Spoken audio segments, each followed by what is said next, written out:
Hello, everybody. Welcome to our first Hedera Ecosystem Spotlight, episode 1. We'll be talking today about NFTs and their utility in the ecosystem. We have some great projects coming up on the panel today, and we're just going to wait a couple minutes to have everybody on board, and we'll get it going.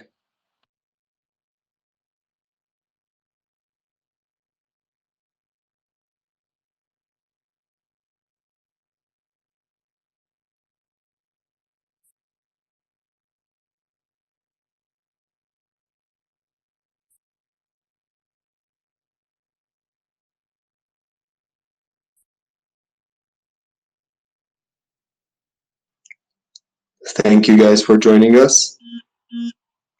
I think so. Hangry Barboons and Creamies are up on deck. We got that Pixels as well. If there's anybody else who wants to join in on the discussion, tell us a bit more about what they might be doing, the way that they're perceiving things. Happy to have them on board. And yes, so we have a great panel of invitees today, and I'm excited to catch up with you guys and the ecosystem. As I mentioned, this is the first time we have this ecosystem spotlight event that will be a recurrent event, and we're very honored to have some of the blue chip NFT projects on Hedera up with us today. Master Ogwe is, as you might know, our community lead and also the one who organized this event. Hey, Master, how's it going? Hey Tudor, thank you for the introduction. I'm good, thank you. Great to see everybody, and thank you to Angry Baboons, Dead Pixels, and Creamies for joining us today in our first edition of the Hedera Ecosystem Spotlight. It's great to have you here. Thank you guys for joining. Just as people roll up to the spaces, would you guys want to tell us a bit about yourselves, who we're speaking to, and yeah, just who's behind the project and the PFP? If you want to start in alphabetical order, I think Monkey, I think you'd be first. But I guess you like to be referred to as Master of the Cream, so I've heard. All right, I'll go first. So it's Monkey. I'm the creator of Creamies. What do you want a brief introduction of our project, or if you can tell us just a bit about yourself, just so we know the person behind the PFP. Okay, so I if you look at my personal profile, I guess I'm known to be a master paper hand. I just like buying and selling stuff, whether it's NFTs or fungible tokens. And I ape into projects that I like, and so it kind of made sense for me to start my own project and try to gamify it, right? And it brings a fun aspect when you are kind of conflicted with buying or holding or selling, or so I enjoy the space. I genuinely enjoy the space. So I guess that's me in a nutshell. Yeah, that's it. Thanks a lot for the intro, Monkey. Also, I think from Dead Pixels, we have Ray with us. Unfortunately, you don't get Ray tonight. This is Will behind the PFP tonight. But thanks so much for having me. I'm excited to be here. Yeah, so my name's Will. I'm one of 3 members on the team. There's myself, and then Ray and Raf. And the 3 of us have been working together for about 15 years now. We've been friends for quite some time, and yeah, so we got into Hedera and most recently, of course, NFTs, but we started kind of investigating and then starting to invest in Hedera and HBAR about 1.5 years ago now. So yeah, that's us. We've worked on creative projects before. Our kind of experience has been around art, branding, and marketing, and we felt like those things kind of played well towards building an NFT project and community. And so we were pretty excited to jump into this ecosystem and try our hand at it. And yeah, it's been tons of fun so far, and we're really excited about what's to come. So yeah, thanks again for having us on. As we are as well. I think it's been a very exciting space in Hedera since NFTs really picked up, and it really serves as a cornerstone to the growth we're seeing today with new exciting announcements every other day seemingly. So Definitely. thank you so much. Last but not least, Hungry Barboons. Would you like to give a short intro about yourself? Yeah, thanks for having me. So I go by Hangry online. This is sort of I guess you could say a solo project, Hangry Barboons. I have a great community mod team in the Discord, but the creative and building of the project is basically me. In real life, I guess I'm a healthcare provider. I'm a PA. And a digital illustrator. So when I was in PA school studying medicine, I kind of combined my digital art skills, and in 2015 I did a Kickstarter. If you're familiar with Kickstarter, of raising money for a project. So I did a successful Kickstarter and kind of launched a publishing company actually, and I have a few books of like educational medical illustrations to teach medicine, and they're used in schools and stuff.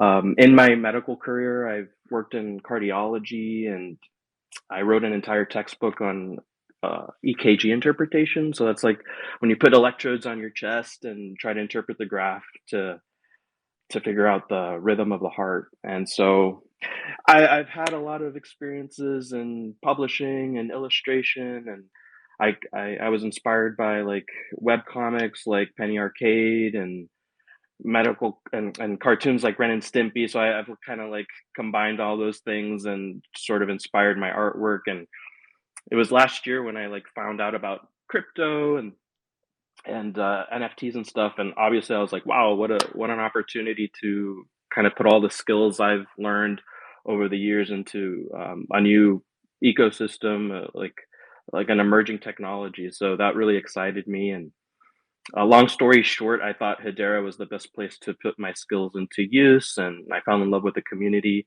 and so here we are. That's very impressive, and I'm honestly fascinated by your background. It's very interesting the way we kind of like have people from all over the spectrum of Web2 experiences contributing and bringing value to Web3, and I think it's a bit of a paradigm shift when it comes to the more, let's say, standard way that people would be progressing in their careers in the Web2 space, where you're kind of like labeled or restricted to a certain path. So fascinated to learn about your background, Henry. Very impressive indeed. And did I also see that you were running for president?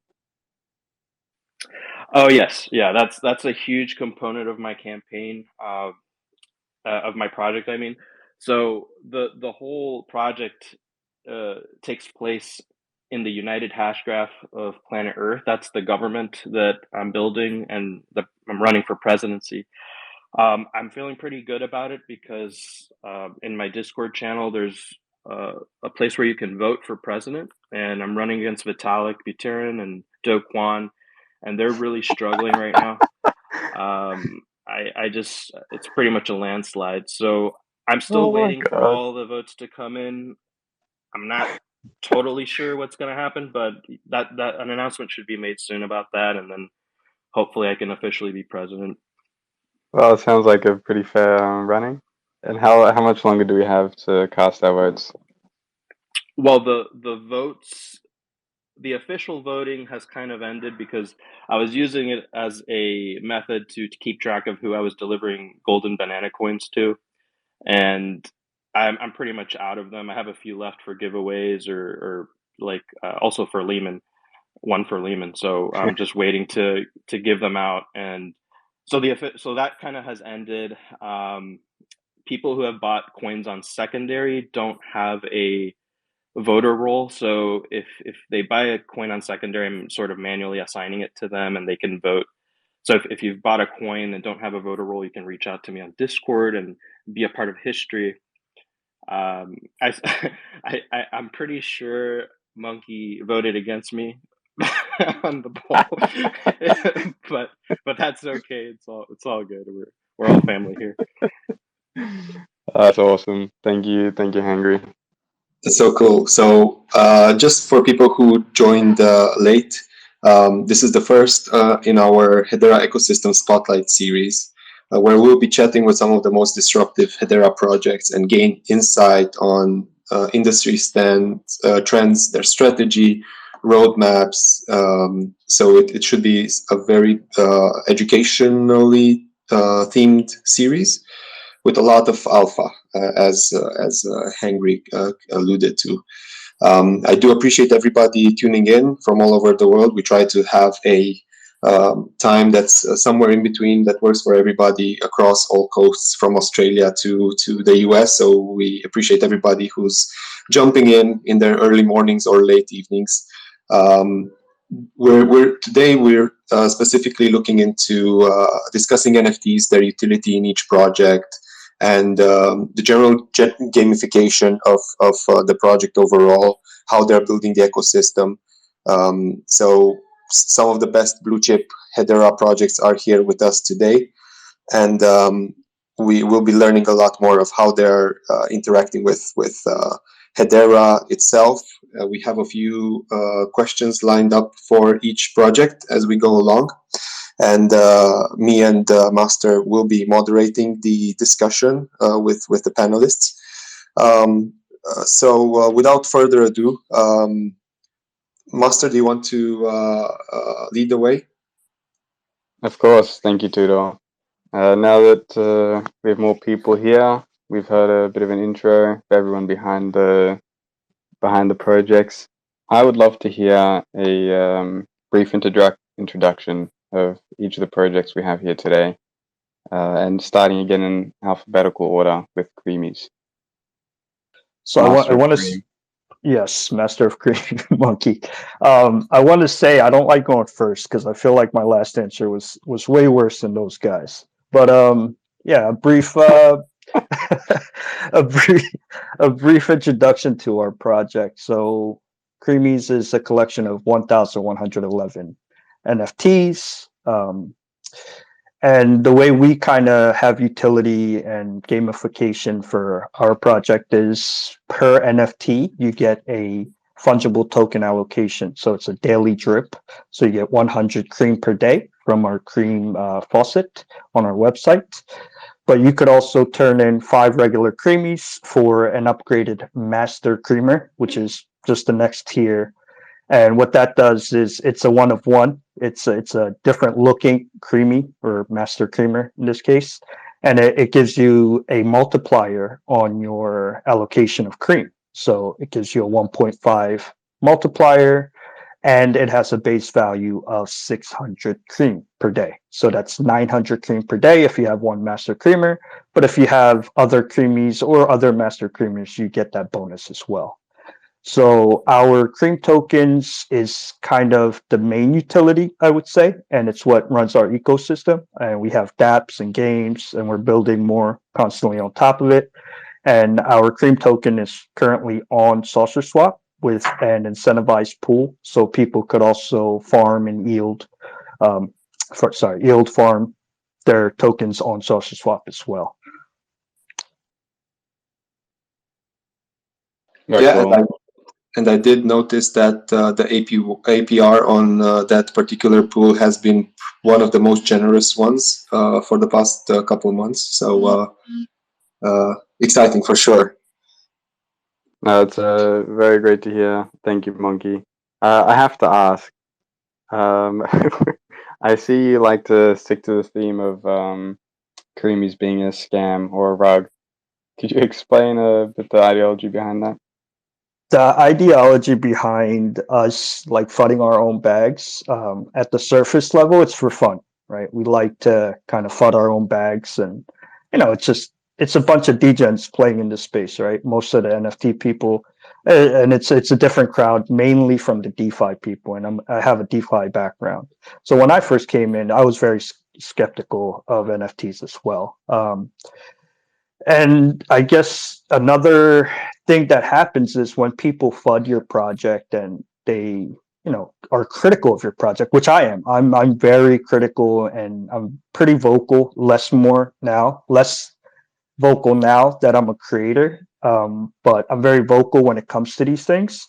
So I enjoy people being critical about my project and what we're doing. And if I do something wrong, that way I guess we could see the flaws, because you might be doing something you think is good, is great, but you get feedback from your community, from people that aren't even in your community, and it's always good to reflect on that stuff, and it's fun, right? We say we're going to rug in Q4, so that's your alpha. No, that's awesome. That's a much deeper and thoughtful answer than I had expected. No, it's great to hear you're that critical even of your own work. That's what we want to see. Well, great. If that's all for the creamies, we can move on to Dead Pixel, an introduction into the project. Sure. Now I'm wishing that Monkey hadn't gone first, because we're going to go from the project with the most utility to the project with the least utility. No, so our project is it's a collection of 10,000 ghosts. We actually started working on this back in October.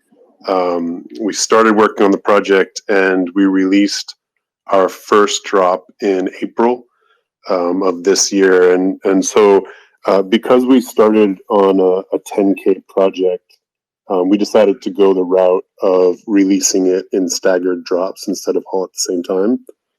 We kind of took a page out of the playbook from Hgraph Punks. We learned a lot from the way that they were rolling out things and running their project, and we liked a lot of those aspects. And so we decided to go that route, and to kind of give context to those decisions. When we were exploring building a project on Hedera, a 10K project was definitely something that would have been too large to release to the size of the community at that time. I believe I think it was in October or November of last year, someone had kind of run some statistics and said, I think they came to the conclusion that at that time there was only about 2,000. I believe, someone correct me if I'm wrong, but I believe it was 2,000 wallets that they found that basically had linked with an NFT of some sort. So the conclusion I think that they came to was there was about 2,000 people in the NFT ecosystem at that time. I could be giving wildly inaccurate information, but this is what I'm kind of remembering off the top of my head. But anyway, to get to the point of how we came to like our process, we knew, okay, 10,000 is way too much to release on a community that isn't ready for it yet. But we wanted to build a project that had a large supply because we wanted to build a project around a large community because of some of the vision that we had for what we wanted to create within the project, and some of those ideas required a large community. So that's just to kind of give background on why we decided to go with a larger project but release it in staggered drops. One thing, I guess, to kind of describe the ethos of our project, and a lot of the questions are going to be around utility, but we decided early on that our main focus really was going to be building an art collectible and really view and design the project as such.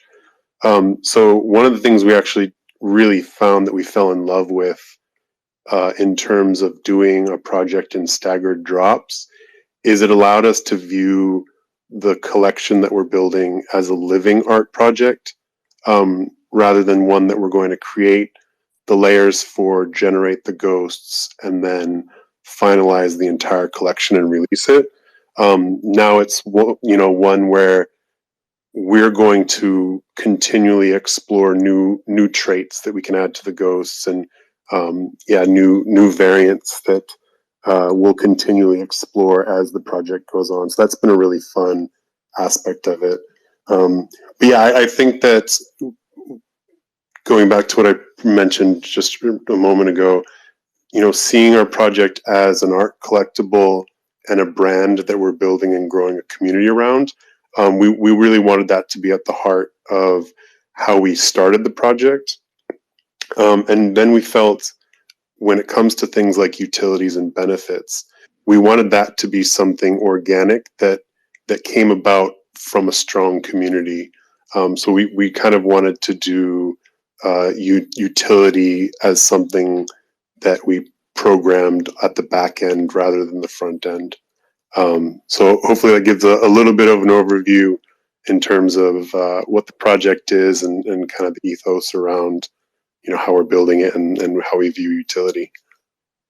It's very insightful stuff, and I think that one of the interesting things, obviously, I mean, NFT projects are deeply rooted in community, and probably they have the biggest, they generate the biggest sense of community from all crypto projects up to this paradigm shift that we had in 2011 with NFTs. And there is interesting other, let's say, precedents, and Loot, if people are familiar with it, comes to mind, where they generated these NFTs that had particular traits, and then there's the community that built RPGs around it, and the value lies in the community nonetheless. Yeah, no, I mean, you're spot on with the community, and it's been really interesting for us to kind of go through this experience. And we weren't necessarily, when we got into this, veterans of the NFT space, and that's kind of a funny thing to say, because even going back to October of last year, I know it's hard to call anyone a veteran of such a young space, but we found ourselves pretty new, so we were trying to learn as much as possible. And one recurring theme that we always heard was, community is at the center of NFT projects, and we didn't really know what that meant until we actually launched the project. And once we launched the project and we gained that first group of holders, it was really incredible to see how much that community really drove what the project became. We felt incredibly lucky that that first group that kind of formed the community was just such a fun, talented group. Like, they were constantly doing fun things with the ghosts, being creative, creating gifts. Monkey always jokes that the only reason that the price of ghosts rise on the open market is when people create gifts or make memes of the ghosts, and I don't think he's far off. It really is. It really is. It's a fun thing to watch when the community kind of makes your project their own, and it's definitely been something we've loved a lot about doing this. I think it's amazing, and hearing your description of the space just a year ago, it's crazy to see how far it's come, and you guys as well are only been around for a year. You're doing amazing, and I got to say, you focusing on the artwork, well, you can tell it's brilliant. I love it. So yeah, it's really nice to hear. Appreciate that. Thank you for saying that. And also, I know you mentioned at the moment you don't have any front end utility built into the NFTs, but I think I saw something about these NFTs being used for Lehman swap. Yeah. So yeah. So this was a funny thing, that we were on a Spaces, and someone who's an advisor to Lehman Swap kind of dropped a bit of a bombshell that we weren't even aware of at the time. But yeah, it looks like Lehman Swap they mentioned on a space that we were on with them, they really see themselves coming into an ecosystem. They see value in involving NFT projects in DeFi, and they see kind of a collective benefit that both sides would have if there's more involvement from the NFT ecosystem with the DeFi ecosystem. And so they mentioned they're going to provide certain benefits to some NFT projects in airdropping some of their tokens to holders of various NFT projects. And we've been lucky enough to be named as one. And I believe they named Creamies as another. And I'm pretty sure that they have some others in mind. I don't know if it's been announced yet, so I don't want to mention anything until it is. Feel free to jump in, anyone, if there is more information that's been shared. But I think they also mentioned the idea of then those NFTs acting as a multiplier for the benefits when people are staking and things like that. And so that's actually, you mentioned that it's a really good example of something that, another way that we view utility, and something that we were excited about, and it's kind of cool because it's come sooner than we expected, was, we sat down to think about our project and what we could do and the cool stuff that we could build. And when we thought about it, we thought about what are our strengths, what are we good at, and we said, okay, well, we're good at making creative projects, art, and branding. Like, that's what we've done in the past. That's what we feel like we're good at. So we thought, if we really focus on that, and if we're fortunate enough and lucky enough that we are able to create a strong brand, then you have the opportunity to partner with people that are building really cool things and really good at what they do. So, for example, if we tried to go and create a video game around the ghosts, we're not video game creators, so whatever we could create wouldn't necessarily be too flattering, I guess I would say, for our project and representative of what we'd like to make. Whereas, if we get to the point where we're able to partner with people who are making really cool games, or even, be able to, get people to build games for us down the road, we feel like that's kind of the best option for us. And so, this is kind of one example of, you start doing what you're good at and building something, and then sometimes the utilities find you. And so it's been kind of cool to see that develop sooner than we expected. And that's something that over at Headstarter we also have been trying to do in our earlier months, especially at the beginning of the year. We did have some collaborative NFT initiatives with Lazy Superheroes, with Koala, and with H2T. And we wanted initially to have drops with every NFT project. It required a lot of legwork, and ultimately the technical implications are pretty complex. So going back to your point about earlier days in the Hedera NFT space, maybe only 2,000 wallets were linked to any type of NFT, because maybe a lot of them that thought they were owning an NFT were actually holding an NFT. But that was a funny finding. I really hope that this whole 2,000 wallet thing, I'm not giving like really terrible information. This is just what I'm recalling. It's gonna become this like misinformation that spreads around. Will said there was only 2,000 NFT holders in October of 2021. I'm sure I'm wrong, but it was basically just to highlight it was a much smaller community back then, and it's been amazing to see how much it's grown. Well, we got Master of Cream here, so it's only natural we create some FUD in space. That's right. FUD and disinformation. We gotta do it. But the space has grown a lot. We see tens of thousands of active wallets today, and we have, I think, ballpark of $70 million currently locked in between Stader and Saucer, and we expect that number to go up significantly as more use cases roll out in the network. Hungry Barboons, sorry to have kept you waiting. Would you like to give us an intro about where your project is sitting so far? Yeah, sure. So we're talking about like an overview of the project in general. Yeah, that'd be great. Yeah.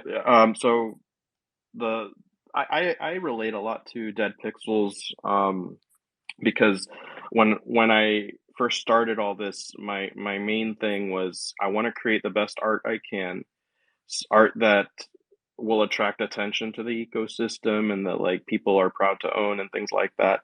I have developed a sense of like when you look at a PFP or art from other chains, what is it? There's like an it factor sort of like that makes you want to own that artwork. So the quality of the artwork is really important to me, and in general, the plan for this is 4,444 unique barboons in the collection. When I first joined Hedera, I I had intended this to be a 10K collection just because of how common that is in ETH and Solana and stuff like that. But like Will said, there's only 2,000 wallets, so I had to tone it down, and I decided to bring it down to 4,444. The number 4 has a lot of significance in my project. It's sort of just spiraled into this meme, and the reason I use that number is because when I was a kid, I used that number in sports like baseball and basketball in my jersey, and then actually Binks from Pixelland, she posted on Twitter one day, "Hangry for president," and that's where that came from. She kind of posted that in the comments of a random tweet, and she tagged me, and I was like, you know what? That is true. I should be president, and I ran with it, and like the whole project like just took a pivot towards me becoming president. So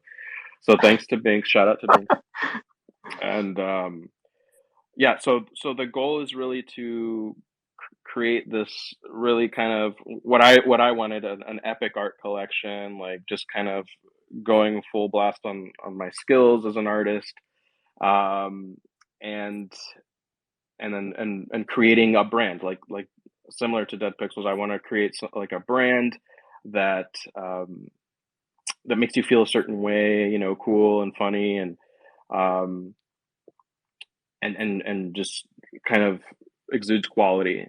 Um, so as far as like utility and things with the project, I similar, you know, I I'm trying to establish myself, and then as people as the project gains attention, you know, organically you attract talent, you know.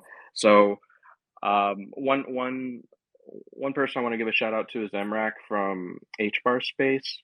His team has developed token gating for my project and for many others. But that was something I was looking for, you know, especially with my golden banana coin. So that has allowed me to open a private Discord channel and put alpha in there, and I plan to leverage HBAR Space a lot in the future. They're putting out a lot of cool tools, not to mention obviously Turtle Moon, the Launchpad I'm using, and you know Patches is super talented and creating a lot of cool things. So as the project grows, I'm gonna look around myself and surround myself with really talented, cool people, and that will allow the brand and the project to grow. And it even means partnerships with other artists maybe and things like that. So there's a lot to look forward to. I'm just one person, so I have to really just know what I'm good at, and then like Will said, if opportunities arise to, and I'm sure they will, you kind of take advantage of that. I'm not convinced that you're just one person, by the way. Yeah, I am. You're a machine. He's got his presidential board, and I'm actually his liaison officer for North Korea, so that's why I voted for Do Kwon. Yeah, we got that is amazing, Hungry. All by yourself. That's crazy. And I think you hit the nail on the head with the way you describe your artwork, because every time I look at that profile picture, I laugh. Like, it was just so funny. I The appreciate that. whole theme. And actually, I was curious how you came up with Hangry Baboons. Oh, that's It's a just good so question. random. The reason is really Hedera and HBAR, because when I was brainstorming names, there was this trend of like sort of incorporating HBAR into the name sometimes, or sometimes people put hash in front of the name, you know.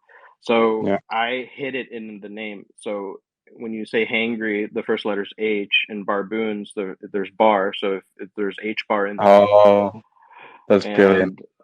and you know, I looked around and there weren't really many baboons as a creature that had been PFP to my knowledge. You know, you have the Yeah. gorillas and monkeys and apes and things, but I thought, oh, you know, baboons is unique enough where I can create a unique design without making it look like too many other ape projects, and yet still capture uh, that feeling of like, oh, you know, it's still in that theme of apes in a sense. So Yeah. so I'm trying to capture basically NFT culture in this project. I'm definitely inspired by many projects that came before me, but I'm putting my own twist on it.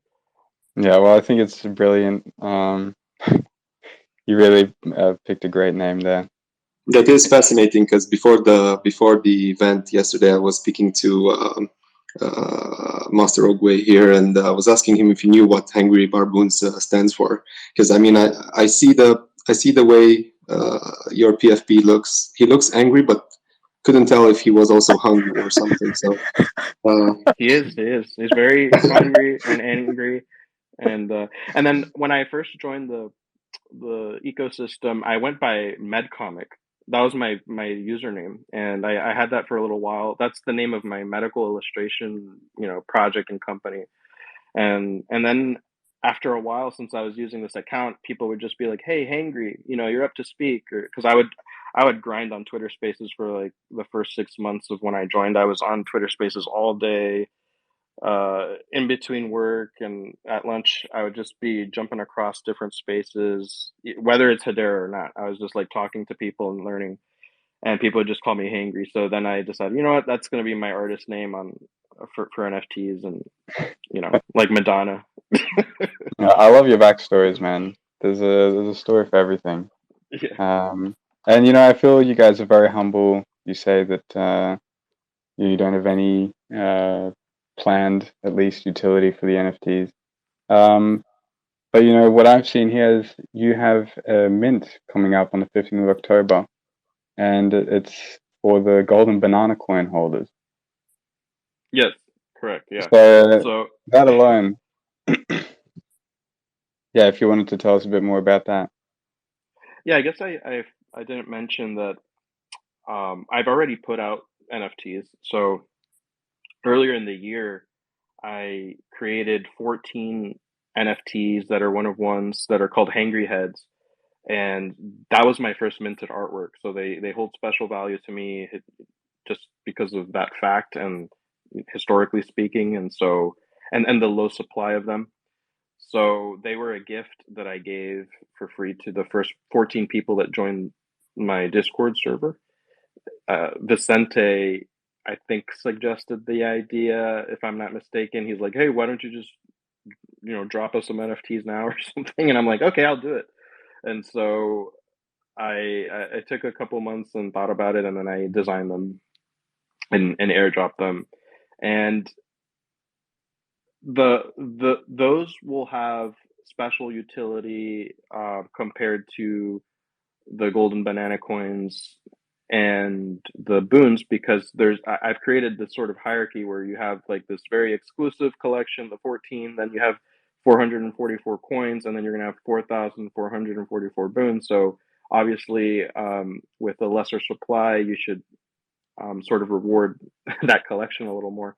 And the utility I've given to the coins is that you can mint 4 Hangry Barboons per coin you hold. So it's a whitelist pass, but also like I envision it to be a special you can say special like pass or utility token in the future, because of the small size. And I feel like the people who are holding them are kind of like the hardcore fans and stuff like that. There's even people stacking them. So if you hold, 2 or 3, that would be 8 or 12 potentially boons that you could mint on that on the 15th of October. So I like the idea of stacking. I like the idea of whitelist because we've seen how some mints have problems because of the traffic or bots, and we see in the community people getting angry because they couldn't get one and they've been here forever. I didn't get one, so blah blah blah. So you know what? If you're whitelisted, mint in peace, and then the public can go at it. And good luck to you. So the part of the fun to me of minting is not knowing what you're going to get, but I'm not so much of a fan of like rushing and trying to beat others to mint. But I do like the sort of surprise aspect of, oh, I wonder what art I'm going to get. And there's obviously rarities involved, and people want to go after the more rare ones. So I'll incorporate that into my project too. And it's great to hear also that you keep especially your loyal community members incentivized, especially when you also are collecting votes for president. So true. That's the kind of president you want. I'm a president that wants to keep the citizens happy. So that's something that I'm very very much aware of.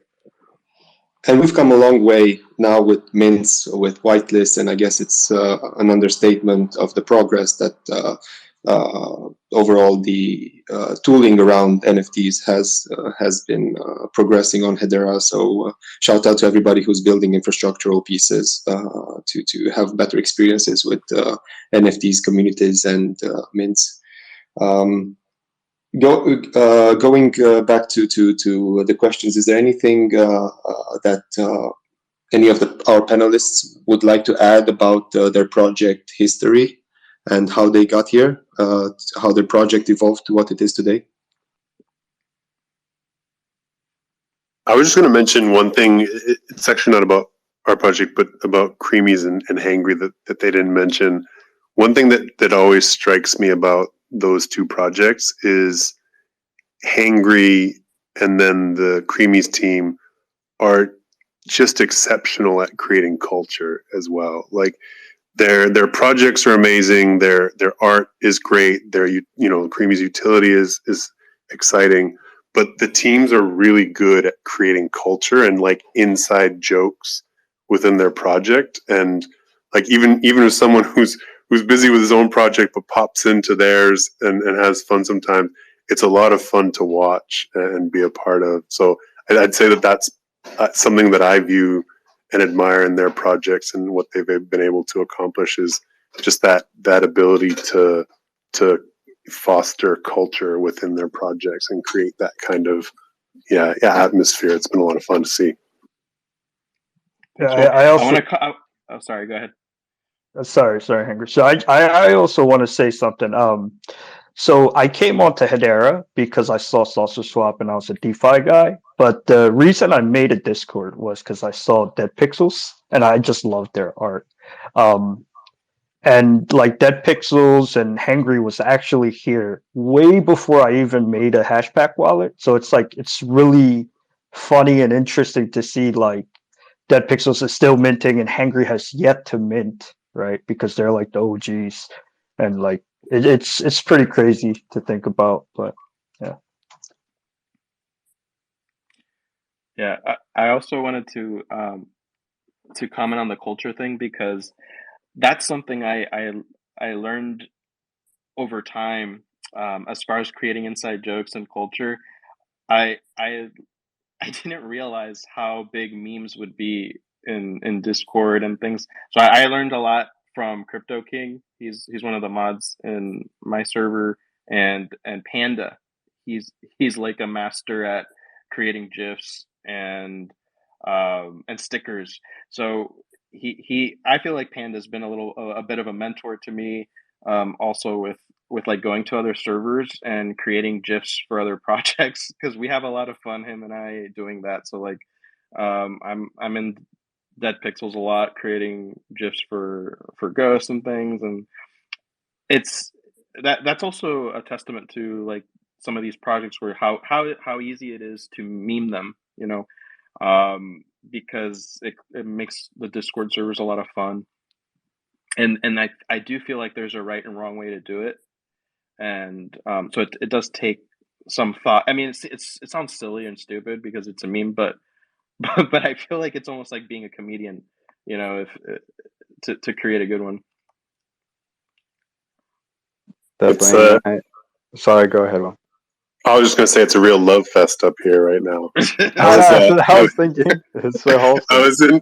I popped into I won't say the chain, but I had popped into a Twitter space once it was like a panel with a bunch of the NFT projects, and there was some bad blood. Like I couldn't tell exactly what it was going on because I didn't know the history, but it was uncomfortable. There was a lot of unhappiness. So it's funny to see the love fest going on here. Even thinking of, sorry, go ahead, Henry.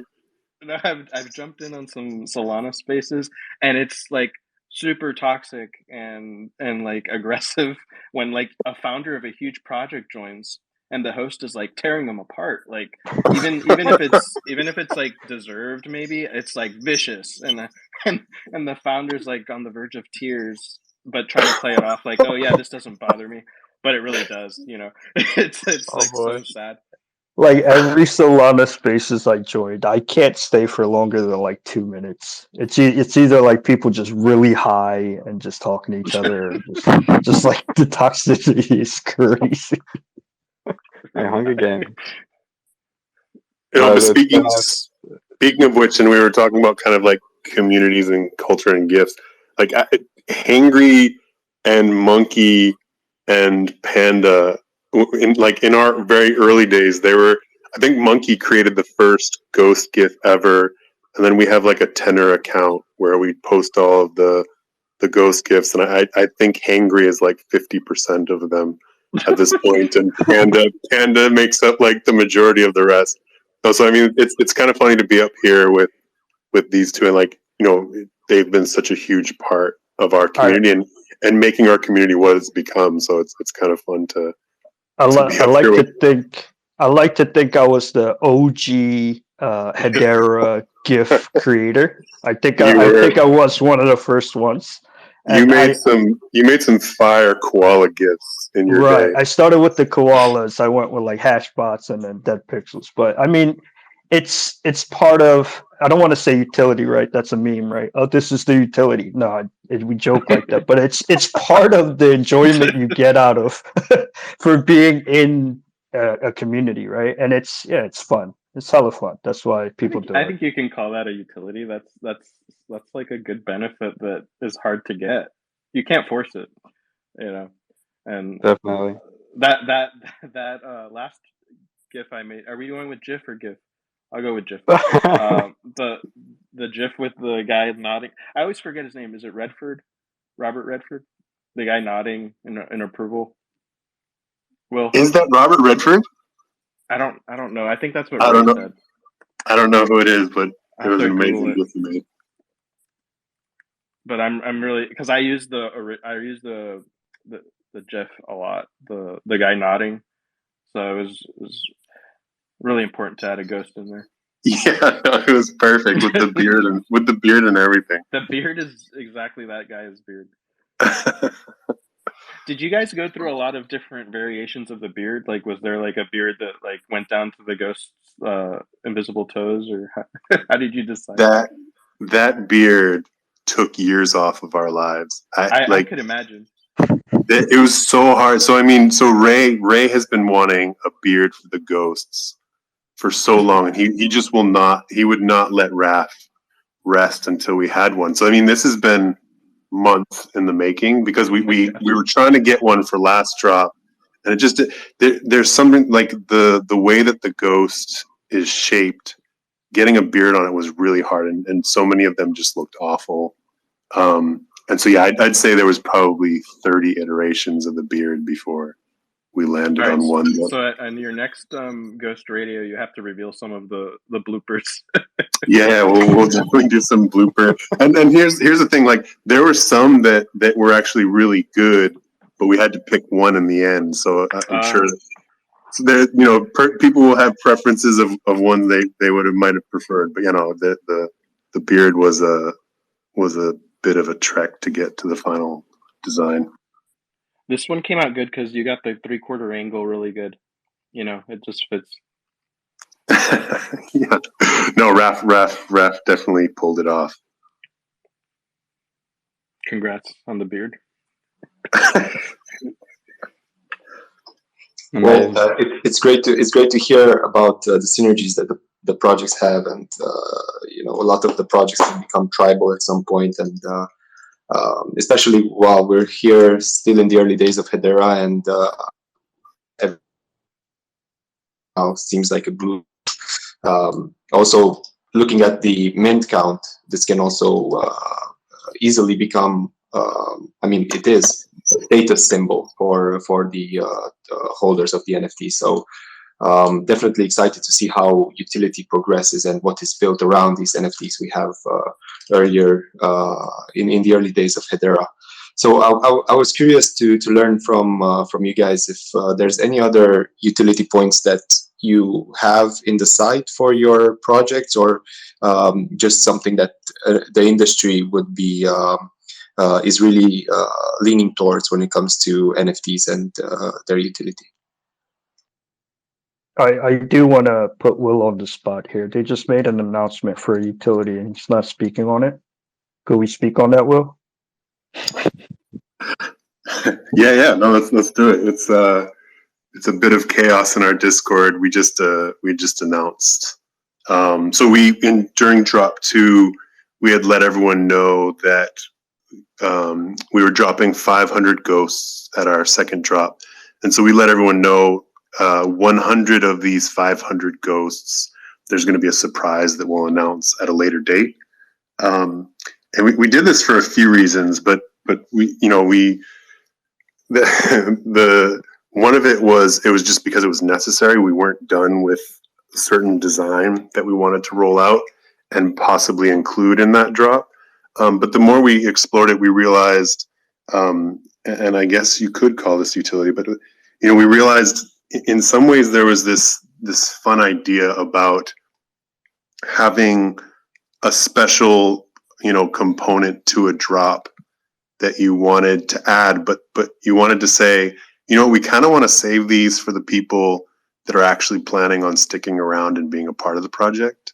Any project, of course, you go through a drop and there's going to be people who are excited to mint, but they're not necessarily excited to actually be a part of the project and stick around. And so we said, instead of allow them getting their hands on it and right away going and flipping something that might be more valuable, how do we reward the people that are actually sticking around? And so we decided we were going to create these.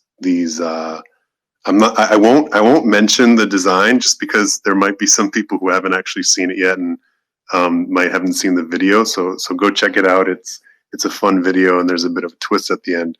But we had this design in mind, and we thought, if we could give that to the people that are actually long-term holders in the project and sticking around because they actually want to be a part of the project, what we can do is they could mint just the normal ghost or buy the normal ghost on the secondary market and then have a surprise later that they find out that they're going to get this special part of our collection. And so that's been kind of a fun thing. People have been excited to hear what's going to happen, and yeah, just today we released a video sharing what that is. And I guess maybe to go a bit further, in terms of utility, I mentioned that we didn't, we kind of made the ethos of our project of, one of not promising utility, and, utility is something that's going to come later as we explore it. But there are a few things about our project that since the beginning, we've had those certain ideas that have been cooked into the DNA of our project. And with the announcement of these special ghosts that we're going to be releasing to people soon. It's kind of giving hints and a glimpse into something that we're going to start unveiling more and more of about the project, and a certain twist or element that's going to be actually pretty central to what we're doing, and we're pretty excited about it. We think it's going to be unique and fun, but these types of things, until we're actually ready to do it or share it, they're not things that we try to promote or make a central theme of our project to try to say, okay, this is the reason you want to buy a dead pixel. We really try to keep the messaging on the people who want to buy a dead pixel at this point is because they're interested in the art, and the dead pixel itself as a collectible. That was a big word sandwich, long-winded answer to Monkey about the announcement that we just made. No, that's great, and that's awesome news. Everybody here, go check out the new video. I imagine you dropped it on your Twitter, Discord. Where should people go? Yeah, it's pinned to our. And by the way, Panda's been given a couple of shout outs. We roped Panda into making that video for us, and as soon as he said it, as soon as he sent it, we absolutely loved it. I think I shouted pretty loud. Well, that's awesome. And I guess so. I wanted to hear a bit more about some upcoming events or past events that you guys have had. Creamies, Master of Cream. I know you don't like going first, so I'll start with Hangry Heads. Sorry, not Hangry Heads, with Hangry. Did you want to tell us some more about your upcoming mint? Yeah, so I announced recently the drop date for Golden Banana Coin holders. That'll be October 15th, and that will be a 24-hour period for holders to mint on the Turtle Moon Launchpad. And I mentioned before that the tokens are stackable, so it will be a multiplier. Holders of the Golden Banana Coin will also be included in a giveaway for a rare Hangry Barboon. So I drew 4 clown boons, and there's only 4 in the collection, and they have unique backgrounds and they look really cool. So I wanted to incentivize a little bit the holders and give them a better opportunity. So there'll be a giveaway for one of those ultra rare clowns. And yeah, one other thing is I'm pretty much got it into plan a merch shop. I've designed some of the Hangry Barboons with like traits that can translate into real life. So one of my favorite hats that I wear says Hangry, like the Hangry logo on it, and the boons wear that. That's one of the traits. Rudant, he's the host of the Alt Kings podcast. He uses one of the hats in his podcast a lot. The hat with the eyes on the front, on my PFP basically. So I'm starting out with these 2 hats in the merch shop that's going to be token gated, and that should be ready soon as well. Well, that's very exciting. When it comes to merchandise and real world digital items that have a counterpart in the NFT world, or that can unlock some real world utility, that's a unique trait. So kudos for that. Thanks. And I'm purposely not announcing the public mint date yet. There's some mystery behind that. I still have to become president, and then I can sort through things. No pressure. Let's hear from Creamies and see what other stuff they have. Any upcoming events or exciting things in the project's roadmap? So yeah, we got I guess we got the auction coming up this Saturday. And the auction is for 3 master creamers. They'll be auctioned individually. One's a Saucer Swap collab, so it looks like the Saucer Swap character, but it's a master creamer, and that'll be auctioned off in Sauce. We have a Hashpack master creamer. That's a collaboration with Hashpack. and that'll be auctioned off in cream tokens.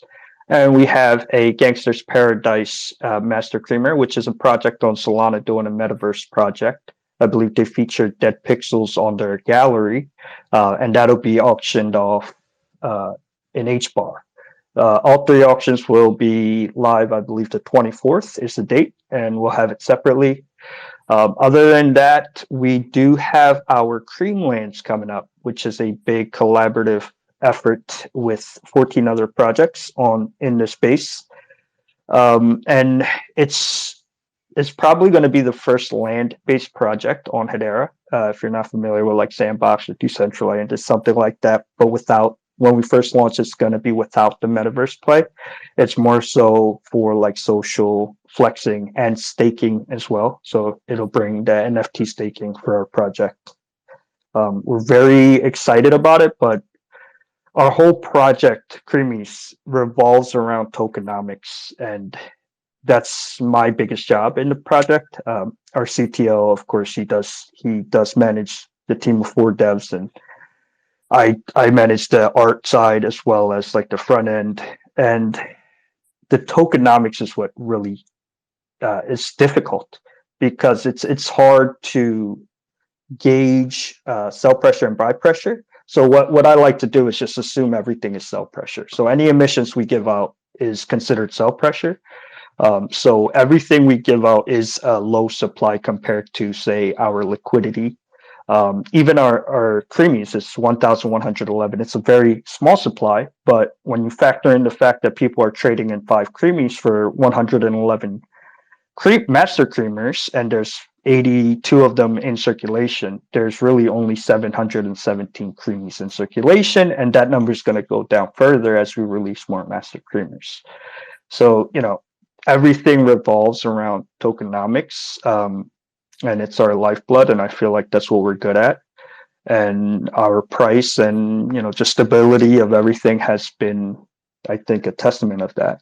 And the people that are in see it, and that's why we're so closely ingrained in DeFi, because we feel like that's a critical part of our project. And that was the point of our project. Yes, it's an NFT, but our focus was always on the cream tokens, and it just plays so perfectly into each other. Kind of got the idea from Saucer Swap, right? They released their NFTs, and you got a faucet drip every day, depending on how much NFTs you had, how many sets you had, etc. And then you got an airdrop at the end, right? That's kind of how we played into it. But instead of an airdrop, you just get a continuous stream of cream tokens, and yeah. So the auctions are coming this Saturday, and Creamlands, I will just say 4th quarter of this year. Exciting stuff. We're really excited to see metaverse projects start to be really rolled out in the Hedera ecosystem, and that's going to be a very exciting event for sure. I'm very looking forward to it.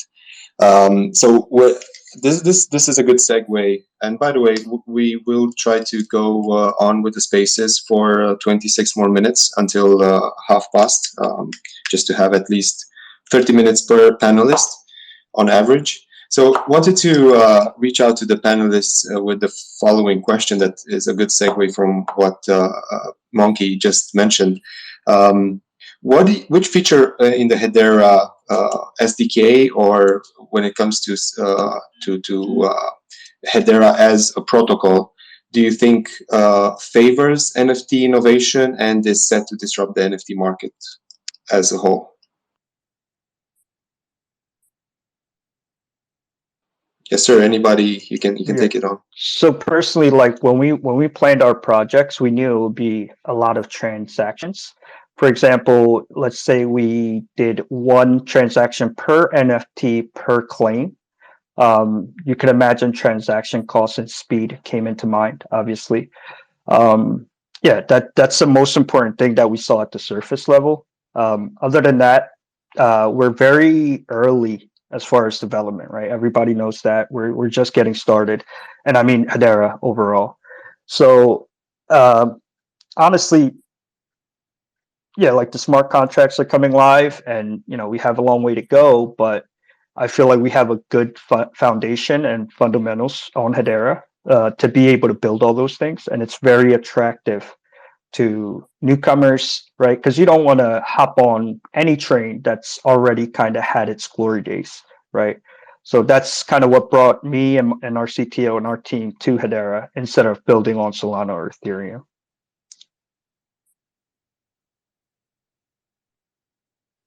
That's interesting to know. Angry or Will, do you guys have any thoughts?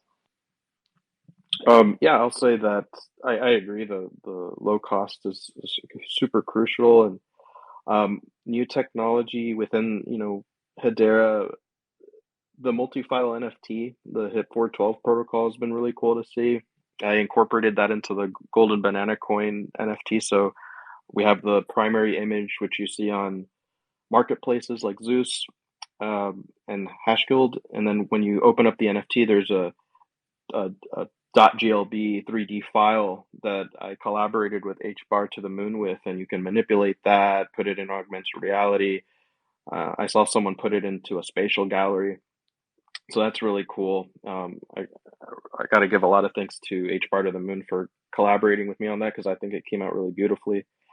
Yeah, so just that the fact that it's so easy to trade on Hedera, it's fast. There's no little to no gas fees, and then we've got things like multi-file NFTs, which lend for a lot of creativity. I mean, you can basically make a book within an NFT or put music in there. So there's a lot of room for innovation in the future. Definitely agree with you there, Hangry. Will, do you have any thoughts on what primes Hedera for DeFi disruption and innovation? Yeah, I think Hangry's last sentence probably speaks to the way we saw it. I'm the least technical of the three on our team, but I think when we actually did explore some other chains, and I think for us, what I'd say probably characterized most of our interest in sticking with Hedera. One was, there's something exciting about building in a small but growing community that you think that has a bright future.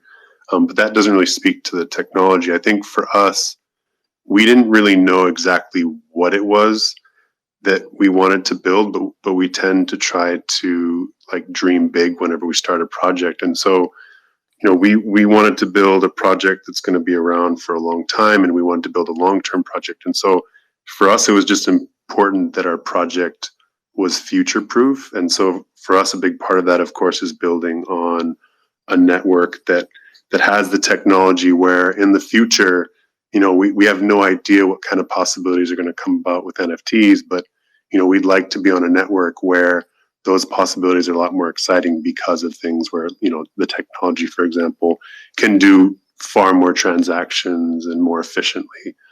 So I guess for us, it really came down to the security that we felt that Hedera brought in terms of future-proofing our project.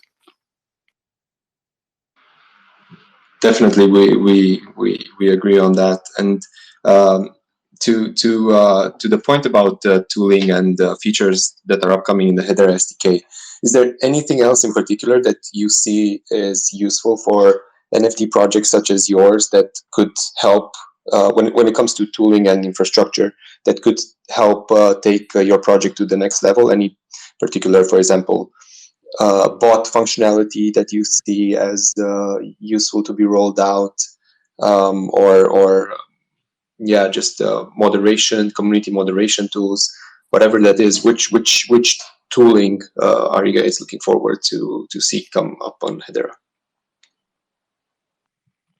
Yeah, I just want to reiterate that HBAR space, because they're coming out with a lot of tools and bot functionality, and I'm hoping to even gamify some stuff through HBAR space. So I'm really looking forward to that. Right. I wanted to actually shout out DJ and PWOO Sam, Pwoo Sam. I don't know how to pronounce his name, but they do a lot of the Discord bots, and it's just been amazing. I know there are other Discord bot creators as well, There's like NFTer who does like the rarities and things like that. So, and like almost every week, I think you guys said it, almost every week there's something to look forward to on this chain, on this public ledger. So it's really exciting to be here, and it never gets boring, right? Yeah. We're on a project level, I guess we're really looking forward to the new HIP. I forget the number. I know my CTO tells me this all the time, but the one with MetaMask integration, that's the one we're looking forward to, and that's the one we're gearing towards. So I'm looking forward to that, and we're already prepping everything for that. So that's one thing I'm looking forward to. MetaMask definitely will make it easier for a lot more community members to join Hedera and hopefully stay and start bringing value to the ecosystem. I think one of the next questions that I wanted to ask you guys is about other Hedera NFT projects. Which other project in the Hedera space do you think is really pushing the envelope today, and how?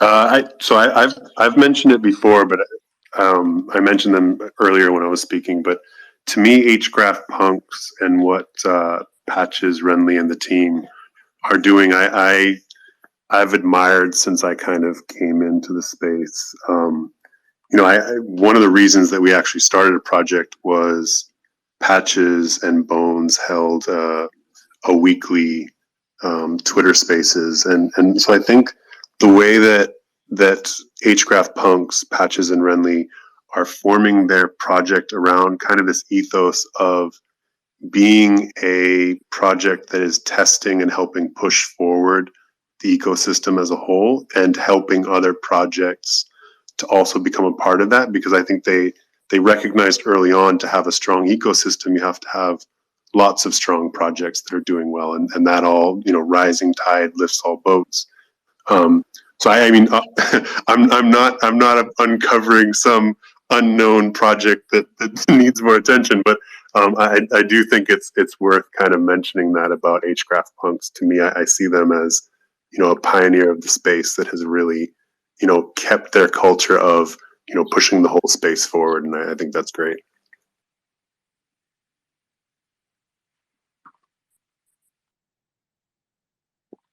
Yeah, I totally agree. Hgraph Punks, they impressed me with releasing the what's it called, the moon shells, and farming the eggs and all that. That was a lot of fun to get the baby torts, and I'm just a fan of a lot of projects, honestly. Creamies up here, and Dead Pixels, and Panda, and Pixelland, and Creets, and there's too many to name. The CZ I'm into a lot. Music NFTs I think will be really cool to see. Yeah, so I don't want to leave anyone out, but there's a lot of cool projects that are really great to be a part of, and it's the community overlaps a lot in these projects, because Hedera is tight knit, but it's cool to see little ecosystems develop within each Discord and on Twitter. So yeah, just shout out to everyone, really. And I also want to give a shout out to Pixel Rug Brandon, because I'm a big fan of his, and he hosts a lot of Twitter space. I feel like he's a good advocate for the community, and I just love hearing him speak. So shout out to Brandon, Pixel Rug. And he's doing something so unique as well.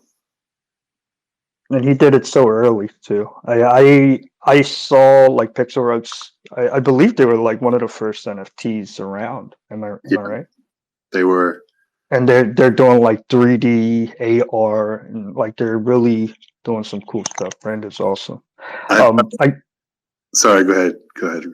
Yeah, so I just wanted to say, like, I was staying quiet because I don't want to shout anybody out, because if I leave other people out, I feel like they're going to get offended. But most of the creators in this space and the projects in this space are amazing.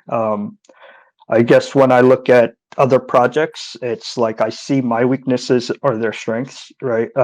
typically artists, right? Like Raph at Pixels, Hangry at Hangry, like Cap at Hot Dogs, or Panda, like he's Crypto Panda.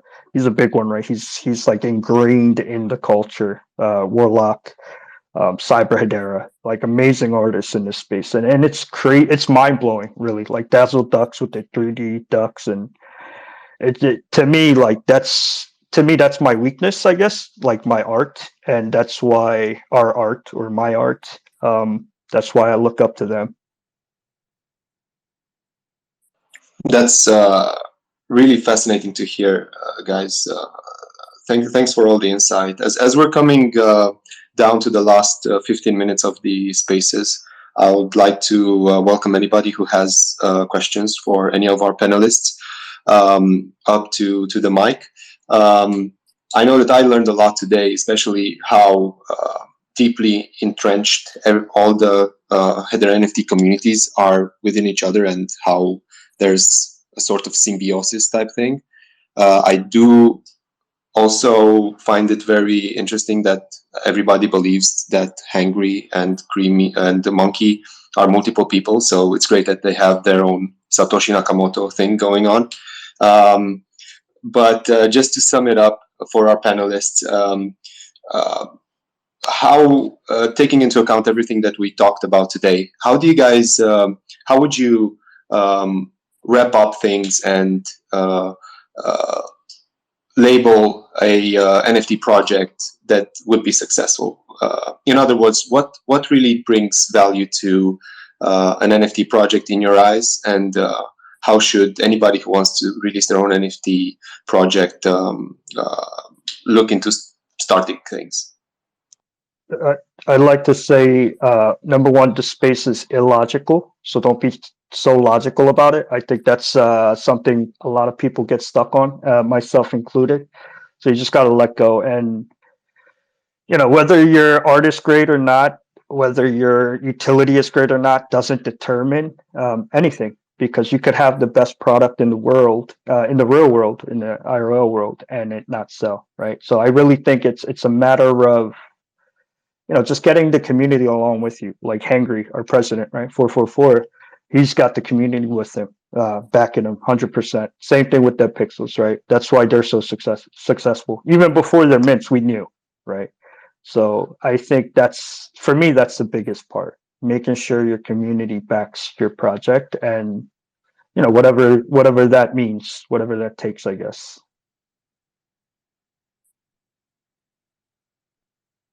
Interesting. Hangry or Will, do you want to have any final thoughts on what really brings value to an NFT or an NFT project?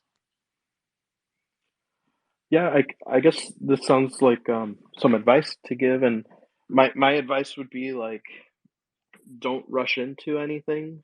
I one of my principles when I started was to stand back and observe, and I was a collector first, and I got involved with the community, got to know a lot of people, and so you get to learn from others, gain that experience, and then you can consider jumping in. I mean, that you don't have to, but that's what I did.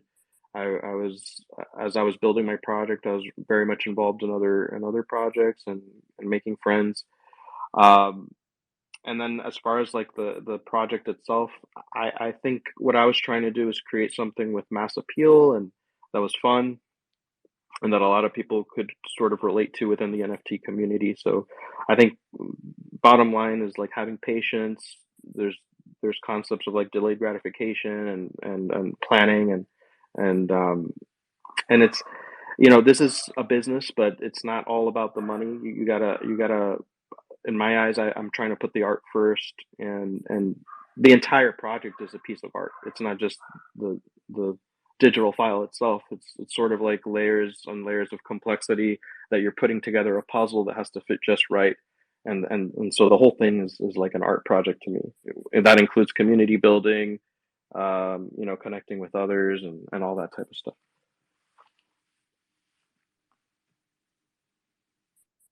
That's awesome. Thank you. Thank you for the advice, Hangry. And to finish it off, Will?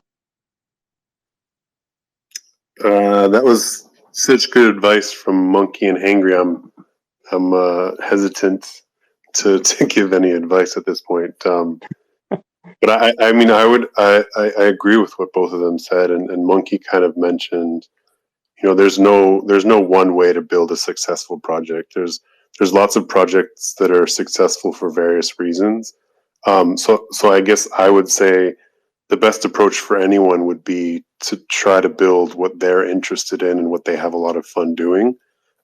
Because a theme that's kind of come up on this spaces, and everyone's kind of echoed it, is that I used to roll my eyes before I got into NFTs and started building my own project about people keep repeating community, but I think if you build something you love and you enjoy doing, not only are you just going to be able to do it better and have a lot more energy to do it, but I think when you're doing something that you enjoy, it feels genuine. And that's what attracts community, is when they can feel that the energy behind it is genuine. So I'd just say don't really try to find a project and then say, okay, I need to emulate that because that was successful. I think there's a lot of different ways to get to a successful project. So doing what comes natural to you is probably going to be your best bet. That's very well said, Will. Way to cap it off. Monkey, was there anything you wanted to add? Yeah, I just want to say, yeah, Will just hit it on the head, hit the nail on the head, right? Do what you're good at, do what you enjoy doing. That's with anything in life. If you're at a job doing something you don't like, you're not going to last long, and you're not going to be successful. So yeah, I do want to say good answer, Will. Thanks for that, guys. If anybody, we still have a few more minutes. If anybody wants to jump up and ask your favorite NFT projects, squeeze them for some alpha, this is your opportunity. I wanted to end up the spaces by announcing the winner of our giveaway campaign that we have run over the last week. Headstarter is not an NFT project. It's a launchpad for mainly for IDOs, but for Hedera startups in general. And we do have some utility NFTs built around some of the features that we have or will be rolling out. Especially for the NFT that we're giving out today, it gives 50% boosted lottery entries for upcoming IDOs. It will have some boosted lockup rewards for single-sided staking of the HST token, and it is also burnable for 20,000 HST tokens. And with more utilities yet to be announced. I'm going to let Master Ogway tell us a bit more about the campaign and the winner. Yes, beautifully said, Tudor. Well, there's not too much to say. We had a week-long campaign where we asked everybody to tag some friends and also a project they'd like to see launched through Headstarter. So the week is up, and the winner is, drumroll, at the Rona31. We'll be making a post about this as well, so congratulations, my friend. Please reach out to our account on Twitter to claim your NFT. And he said he would love to see HeliSwap DEX launched through Headstarter. So very cool. Thank you to everybody that participated, of course. And better luck next time. Yeah, congratulations to the winner. Maybe I should also mention that I think on Zeus Market, the floor on those particular Headstarter NFTs, which is the lowest tier rarity, I think they sell for, the floor is at 7,700 HBAR. So congrats for that. We have Raf up for a question, but I'll leave it first to Will. Yeah, I was going to ask if we could kick Raf off. Why are you leaving it to Will? That's a mistake. You don't leave it to Will when you pull me up. This question's for Will. This question's for Will from Dead Pixels. Hi. The community really wants to know why you didn't choose the best beard in this drop. Thank you. That's a good question. So since the community wants to know, the best beard was probably what you would describe as a beard that belongs to a biker gang, huge 7'5" man.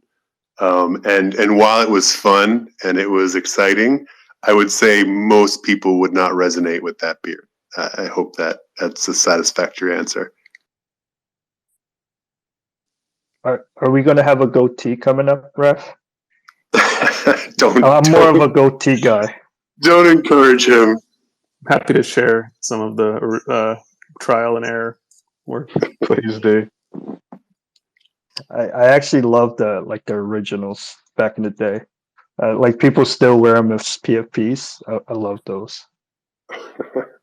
I think someone's wearing the goatee with the ski mask. Actually, who is that? H Bar Hill or something. Thanks for your question, though, Raf. I think we can let Raf go now. Thank you, Raf. That was some great alpha right there. Well, Raf's gonna chew me out this whole time. well, we are coming. Sorry, go ahead. No. Go ahead. No, you go ahead, please. I was gonna say he's been yelling at me in our Discord this whole time. That's nice, special relationship right there. And yep, as we come to a close here, I just wanted to say how nice it's been to have you all on and to see the relationship between all these projects in the Hedera ecosystem. So nice to see how supportive you are of each other. It's always great popping into one of these Discords. There's always going to be someone you know from somewhere else. So yeah, it's just really nice to see. And thank you again all, Master of Cream, Hangry, and Will, for the advice that you gave earlier. Not only NFT advice, but also some life advice in there. So yeah, thank you so much for joining us. Thanks for having us on. This was great. Thank you. Shout out to Appreciate Uwe.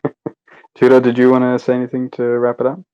I'll just wrap it up by thanking the panelists for taking the invitation to bless us today with their presence for the first episode of the Hedera Ecosystem Spotlight. It's a new initiative that we have, and we'll be looking out to having some other interesting projects on Hedera tell us a bit more about their project, their industry insight, and value that they're looking to unlock building on Hedera in the episodes to come. These episodes will be are being recorded and will be available on our YouTube channel. And we hope that you had enjoyed the spaces today, and we look forward to catching up with everybody else again soon. And one more thing to say before I let you guys go. Congratulations to Dead Pixels for the incredibly successful mint you guys had just a few days ago.